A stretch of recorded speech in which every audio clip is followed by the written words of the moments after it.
அனைவருக்கும் இனிய புத்தாண்டு நல்வாழ்த்துக்கள். அத்தியாயம் 15. இஷான், கார்த்திக் மற்றும் பார்த்திபனுடன் அமர்ந்து அந்த கேஸிற்குரிய பிரச்சனைகளை பேசிக்கொண்டிருந்தவர்களை கலைத்தது கன்யாவின் குரல். சூர்யாதான் அவளை அழைத்து கொண்டு வந்திருந்தான். அவனிடம் நிறுத்தாமல் வளவளத்து கொண்டே வந்தாள். ஆண்கள் அனைவரும் அமர்ந்திருக்க, சத்யா தங்கள் முன்னே இருந்த போர்டில் கேஸ் சம்பந்தப்பட்ட விவரங்களை எழுதி எங்கெங்கு என்னென்ன பிரச்சனைகள் வரலாம் என்று சொல்லிக் கொண்டிருந்தாள். அந்நேரம் உள்ளே வந்த கன்யாவை முறைத்து, நீ கொஞ்சம் சீரியஸாக இருக்கணும் கன்யா, முக்கியமாக பேச்சை குறை என்றாள் கண்டிப்புடன். சூர்யா இஷான் அருகில் சென்றமர்ந்து கொள்ள தனக்கு தெரிந்த விவரங்களை கூற ஆரம்பித்தாள். கிடைத்த விஷயங்களை வைத்து மேற்கொண்டு இதை எப்படி கொண்டு செல்வது என்று பேச ஆரம்பித்தனர். சூர்யாவிற்கு அவர்கள் சொன்ன விவரங்கள் அதிர்ச்சியை கொடுத்தது. இப்படியும் நடக்குமா? ஒருவரால் சக மனிதரை எப்படி துன்புறுத்த முடியும் என்று அவனால் நம்ப முடியவில்லை. அதிலும் சத்தியவாணி சொன்ன விதம் அவனுக்கு அதை கேட்டு நாவறண்டு போனது. தனக்கு மட்டும்தான் அப்படி இருக்கிறதா என்று கன்யாவை திரும்பி பார்க்க, அவளோ மிக சாதாரணமாக கேட்டுக்கொண்டு அமர்ந்திருந்தாள். இவ சரியான கல் நெஞ்சக்காரியா இருப்பா போல என்று எண்ணிக்கொண்டான். சத்யா பேசி முடித்ததும் நெற்றியை தடவிக்கொண்டு அமர்ந்திருந்த வெற்றி, ஏன் வாணி, இதெல்லாம் அங்கங்க யாரோ சேகரித்த விவரங்கள் தானே, பாதிக்கப்பட்ட யாரும் முன்வந்து தகவல் கொடுக்கலையா என்று கேட்டான். ஆமாம் வெற்றி, ஆனால் சொல்ல தயாராக இருக்கிற பெண்களும் இருக்காங்க, அதை நான் வெளியில் கொண்டு வரேன் என்றாள் அழுத்தமாக.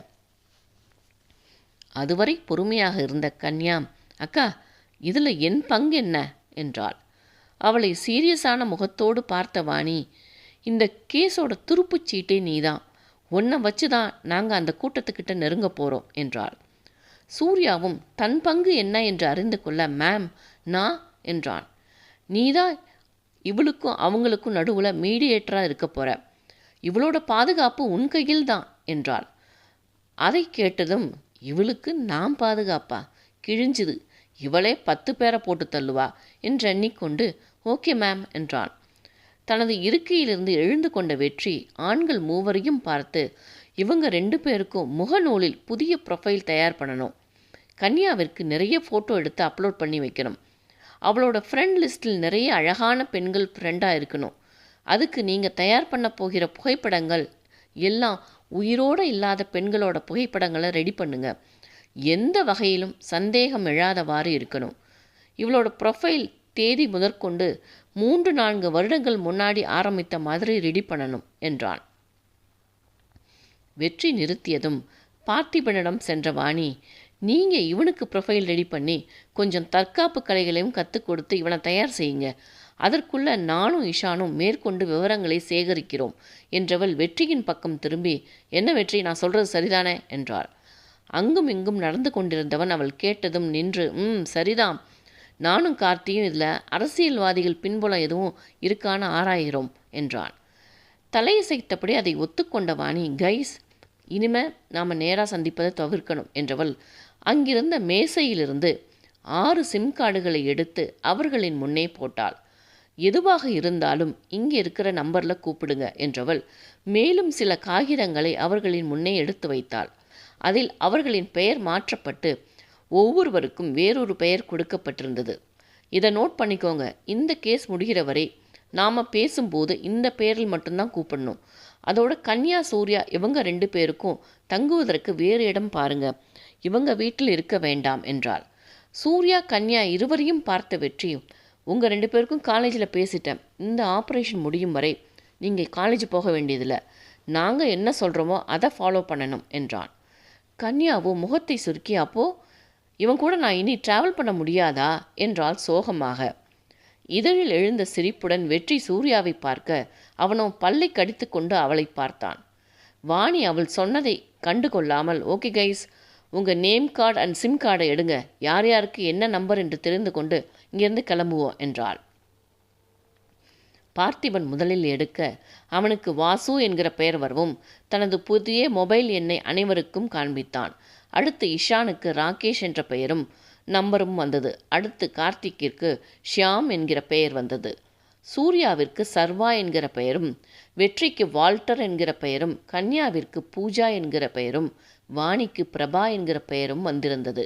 அனைவரும் தங்களின் எண்களையும் பெயரையும் பகிர்ந்து கொண்டு பிரிந்தனர். சூர்யாவும் கன்யாவும் தங்களின் வீட்டினரிடம் சொல்லிக்கொண்டு வெற்றி ஏற்பாடு செய்யவிருக்கும் இடத்திற்கு தங்குவதற்கு ஏதுவாக தயாராக சென்றனர். சூர்யாவின் வரவிற்காக காத்திருந்த சந்துரு அவன் உள்ளே நுழைந்ததுமே கையை பிடித்து இழுத்து தன் முன்னே அமர வைத்தவர், சூர்யா, அவங்க கிட்ட பேசுனியா என்றார். இவர் என்ன பேசப் போகிறார் என்கிற யோசனையுடன் அமர்ந்தவன், பேசிட்டம்பா என்றான். முகத்தை சீரியஸாக வைத்துக்கொண்டு, என்ன சொன்னாங்க என்றார். எரிச்சலுடன் பார்த்தவன், அதெல்லாம் உங்ககிட்ட சொல்ல முடியாது என்றான். கடுமையாக அவனை முறைத்து, நான் உன் அப்பன், எனக்கு தெரியாமல் இருக்கக்கூடாது என்றார். உங்கள் அப்பனுக்கு அப்பனே வந்தாலும் சொல்ல முடியாது. இங்கே பாரு சூர்யா, உனக்கு இதெல்லாம் புது அனுபவம் என்றவரை மடக்கியவன், நீங்கள் எப்போ போலீஸில் வேலை பார்த்தீங்க அனுபவம் ஏற்பட என்றான். இவன் என்னடா எப்படி போனாலும் கேட்ட போடுறான் என்கிற எரிச்சலுடன், நான் சொல்கிறத கவனமாக கேளு, உன்னை சுற்றி இருக்கிற யாரையும் நம்பாத என்றார். உங்களையுமா? லேசாக நெஞ்சை தடவி கொண்டவர், சூர்யா, கொஞ்ச நேரம் பொறுமையாக கேளு என்றார். இவர் இன்னும் முடிக்கலையா? இதனடா சூர்யாவுக்கு வந்த சோதனை என்று மனதிற்குள் புலம்பிக் கொண்டே அவரை கடுப்பாக பார்த்து வைத்தான். வெற்றியே சொன்னாலும் நீ எதையும் ஆராயாமல் நம்பக்கூடாது. உன் வாழ்க்கையில் கிடைத்த பெரிய வாய்ப்பு இது என்றார். மல்லியோ மகனை கவலையுடன் பார்த்து கொண்டிருந்தவர், நீ என்னதான் குறும்புத்தனம் பண்ணாலும் என் கண்ணு முன்னாடியே இருக்கிறப்போ உன்னோட அருமை தெரியல சூர்யா. உனக்கு நாக்கும் மூக்கும் 7 உருக்கு இருக்கும். சாப்பாட்டுக்கு என்னடா பண்ணுவ? மனைவியை திரும்பி பார்த்து முறைத்த சந்துரு, நீ வேணா கூட போய் சமைச்சு போடுறியா என்றார் கிண்டலாக. இருவரையும் முறைத்தவன், இப்படியே பேசிக்கிட்டு இருந்தா நான் கிளம்பின மாதிரி தான் என்று எழுந்து கொண்டவனின் கைகளை பற்றி கொண்ட சந்துரு, நல்ல ஞாபகம் வச்சுக்கோ சூர்யா, ரொம்ப தைரியமாக எது வந்தாலும் எதிர்த்து போராடணும். உனக்கு பயமாக இருந்தால் என் பேரை நினச்சிக்கோ, தைரியம் தானாக வந்துடும் என்றார். அவரை மேலும் கீழும் பார்த்துவிட்டு, நாயை கண்டா பில்டிங்கை சுற்றி சுற்றி ஓடுற இவரெல்லாம் தைரியத்தை பற்றி பேசுகிறது ஓவரா இல்லை என்று தனக்குள் முனகிக்கொண்டு அறைக்குள் சென்றான். அதே நேரம் கன்யா ராகவனிடம் சிக்கி நூடுல்ஸ் ஆகியிருந்தாள். அவளை நிற்க வைத்து அட்வைஸ் என்கிற பெயரில் காதில் ரத்தம் வர வைத்து கொண்டிருந்தார். தங்கை இருந்தாலாவது அவளை வைத்து சமாளிக்கலாம் என்று பார்த்தாள். அவள் பள்ளிக்கு சென்று விட்டிருந்தாள். இங்கே பாரு கன்யா, எனக்கு தினமும் சரியாக ஃபோன் பண்ணி பேசிடணும். அந்த போலீஸ்காரங்களை நம்பாத, அவங்க காரியம் முடிஞ்சதும் நம்மளை கழட்டி விட்டுடுவாங்க என்றார் கடுமையாக. அன்னை தந்தை இருவருக்கும் தன்னை பாதுகாத்து கொள்வதாக உறுதி அளித்துவிட்டு தனது பொருட்களை எடுத்துச் சென்றாள். அவள் எடுத்துக்கொண்டு கிளம்பவும் சூர்யா வரவும் சரியாக இருந்தது. அவனை பார்த்த ராகவன், நீங்கள் வாணி அனுப்பின போலீஸா என்றார். அவரை பார்த்து தலையசைத்து விட்டு கிளம்பலாம் என்று எண்ணியவன் அவரின் கேள்வியில் ஜெர்க்காகி, என்னடா இது, அவதான் லூசுன்னா அவன் அப்பனும் லூஸாக இருக்கான் என்று உள்ளுக்குள் திட்டிக்கொண்டே, ஆமாம் சார் என்றான். சூர்யாவை பார்த்த கன்யா, டேய் வந்துட்டியா, என் பைய எடு என்றாள். அவளது பேச்சில் பல்லை கடித்த சூர்யாவை மிரண்டு போய் பார்த்தார் ராகவன். மகளிடம் சென்று மெல்லிய குரலில், கன்யா, தம்பியை பார்த்தா எனக்கே பயமாக இருக்கு, நீ கொஞ்சம் பார்த்து பேசுமா என்றார். தந்தையிடம் எதுவும் பேசாமல் அவன் பின்னே சென்றவள் பைக்கில் ஏறி அமர அவன் வண்டியை கிளப்பி சற்று தூரம் சென்றதும் சிரிக்க ஆரம்பித்தாள். அவளது சிரிப்பு அவனுக்கு எரிச்சலை தர, ஏய் எதுக்கு சிரிக்கிற என்றான். எங்கள் அப்பா உன்னை பார்த்து பயந்து போயிட்டாடா என்றாள் சிரிப்புடன். கண்ணாடி வழியாக அவள் முகத்தை பார்த்தவன், இப்போ உனக்கு சிரிப்பாக தான் இருக்கும், ஒரு நாள் என்னை நம்பி என்னை காப்பாத்துங்கன்னு நிப்பப்பாரு, அன்னைக்கு வச்சுக்கிறேன் என்றாள். அவன் முதுகில் ஓங்கி தட்டி, இப்படியெல்லாம் ஒரு நினப்பு இருக்கா என்று மீண்டும் சிரிக்க ஆரம்பித்தாள். இவர்கள் அனைவரும் ஒருவனை தேடி தங்களின் பயணத்தை தொடங்க அவனோ சென்னையின் புறநகர் பகுதியில் பங்களா ஒன்றில் சோஃபாவில் அமர்ந்திருந்தான். ஃபோனில் யாரிடமோ பேசிக்கொண்டிருந்தவனின் முகம் உற்சாகமாக இருந்தது. புது பட்சியா, ஆள் எப்படி இருக்கு, நல்லா செக் பண்ணிட்டீங்களாடா, பிரச்சனை எதுவும் இல்லைன்னா சொல்லு பிடிச்சிருவோம் என்றான் கேசி. அவனுக்கு அருகே கைகளை கட்டி கொண்டு 4 நின்றிருந்தனர். ஃபோனை அணைத்து தூக்கி போட்டவன், டேய் அடுத்தது ரெடி ஆகிடுச்சான், நீங்களும் ஒரு தடவை பார்த்துருங்க, மற்றதை நான் பார்த்துக்கிறேன் என்றான். அடியால் போலிருந்தவன் சரிண்ணா என்று கூறிவிட்டு அங்கிருந்து சென்றான். அப்பொழுது கேசியின் ஃபோன் விடாமல் அடிக்க மெல்ல நகர்ந்து அதை எடுத்து பார்த்தவனின் இதழ்களில் புன்னகை. ஃபோனை எடுத்து தன் அருகே நின்றிருந்தவர்களிடம் காட்டியவன், பற்றி சிக்கிடுச்சு, சிக்கன் 65 போட்டுட வேண்டியதான் என்றான் வசீகர சிரிப்புடன். சற்று நேரம் ஃபோனை எடுக்காமல் விட, அதுவோ நீ எடுக்கும் வரை ஓய மாட்டேன் என்று விடாது அடித்தது. சற்று நேரத்திற்கு பிறகு எடுத்து காதில் வைத்து, ஹாய் ஜோ, என்னடா நான் பிஸியாக இருக்கேன்னு நேத்தே சொன்னேன்ல, இப்படி விடாமல் அடித்தா என்ன பண்ணுறது என்றான் கொஞ்சலுடன். ஸ்டாப் பேபி, என்னால் உன்னை பார்க்காம உன் குரலை கேட்காம இருக்க முடியலடா. சாரி ஜோ, எனக்கும் அப்படித்தான். ஆனால் என்ன செய்ய, இன்னைக்கு நிறைய மீட்டிங்ஸ், ஸோ ரொம்ப பிஸிடா. அந்த பக்கம் இருந்தவளோ ஹஸ்கி வாய்ஸில், ப்ளீஸ் பேபி, எனக்கு உன்னை பார்க்கணும் போல இருக்கு என்றாள் கெஞ்சினாள். பக்கத்தில் இருந்தவனிடம் கண்களை சிமிட்டி விட்டு, ஓ நோ ஜோ, என்னால் உன்னோட தவிப்பை புரிஞ்சுக்க முடியுது, பட் இப்போ எனக்கு நேரம் இல்லை. ஒரு சாயங்காலம் ஒரு 7 மணிக்கு வேணால் நான் ஃப்ரீ, நான் சொல்கிற இடத்துக்கு வந்துட்டு பார்த்துக்கலாம் என்றான். அவனை சிறிதளவும் சந்தேகப்படாமல் அவன் சொன்னதும், ஓகே பேபி, லவ் யூடா என்று முத்தம் வைத்துவிட்டு அவன் சொன்ன அட்ரஸை நோட் செய்து கொண்டு ஃபோனை வைத்தார். ஃபோனை அணைத்துவிட்டு அதை கையில் வைத்து கொண்டு சிரித்தவன், ஆளை மயக்கிற அழகோட பார்க்க பளபளப்பாக இருந்தா நாம் கூப்பிடாம இருந்தாலும் அவளுங்களே வந்து விழறாளுங்கடா, இப்படி பொண்ணுங்க இருக்கிற வரைக்கும் எனக்கு கொண்டாட்டம்தான் என்று சொல்லிக்கொண்டு எழுந்து நின்றான். அப்போது கெஸ்ட் ஹவுஸை ரெடி பண்ணலான்ல என்றான் மூவரில் ஒருவன்.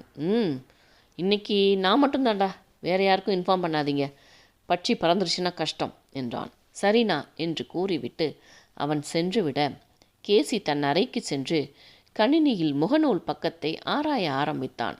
அழகான ப்ரொஃபைல் படம் வைத்திருக்கும் பெண்களின் படங்களின் முகவரியை தனியே எடுத்து வைத்து கொண்டு அவர்களை பற்றி ஆராய ஆரம்பித்தான். சூர்யாவுடன் சென்று தனக்கு ஏற்பாடு செய்யப்பட்டிருந்த இடத்தில் இறங்கிக் கொண்டாள். அது ஒரு தனி வீடு. ஆனால் சத்யாவால் ஹாஸ்டல் போன்று உருவாக்கப்பட்டு 4-5 பெண்கள் அங்கு தங்க வைக்கப்பட்டிருந்தனர். அவர்கள் அனைவருமே போலீஸ் துறையை சேர்ந்தவர்கள். அவளை இறக்கிவிட்டு தனக்கு ஏற்பாடு செய்யப்பட்டிருந்த வீட்டிற்கு சென்றான் சூர்யா. சூர்யா சென்றதும் கன்யாவை அழைத்து கொண்டு சென்று ஃபோட்டோஷூட் நடத்தி பலவித போஸ்களில் புகைப்படம் எடுத்தார்கள். அவற்றை வைத்து அவளுக்கு முகநூலில் பூஜா என்கிற பெயரில் கணக்கு துவங்கப்பட்டது. சூர்யாவிற்கும் சர்வா என்கிற பெயரில் கணக்கு தொடங்கப்பட்டது. வாணி மேலும் விவரங்கள் தேடுவதற்கு முயன்று கொண்டிருக்க அவளது எண்ணிற்கு புதிய எண்ணிலிருந்து அழைப்பு வந்தது.